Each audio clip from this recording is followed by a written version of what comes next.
Okay, hello everyone. I hope you have gone through my last video where we have discussed in detail regarding the restriction enzyme.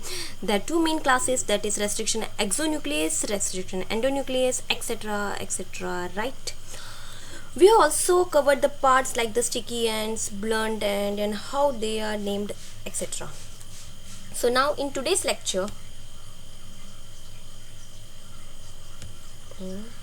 okay, so now in today's lecture we are going to see some example of molecular scissor, that is restriction enzyme. In that particularly we are going to see the restriction endonuclease. I hope you know very well what is restriction endonuclease.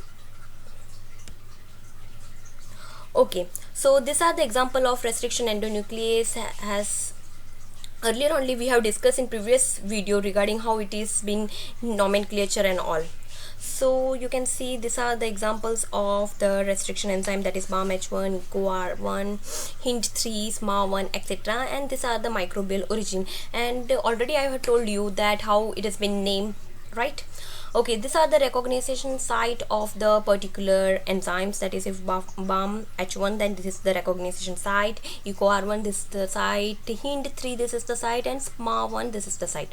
So in that lecture I had also told regarding the sticky end as well as the blunt end, right? So sticky end would always have the overhanging region, whereas the blunt end won't have the overhanging region. So from this you can see which ends does it would have.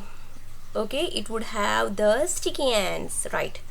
It would have similarly sticky ends, and this would also have the sticky ends, as these are the overhanging regions, whereas in this it would have there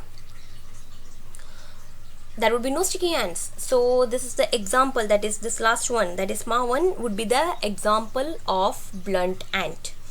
So this would help you, this is not given in your NCERT, so this would help you for the competitive exams, so please go through this. Okay, so this is the end of our lecture.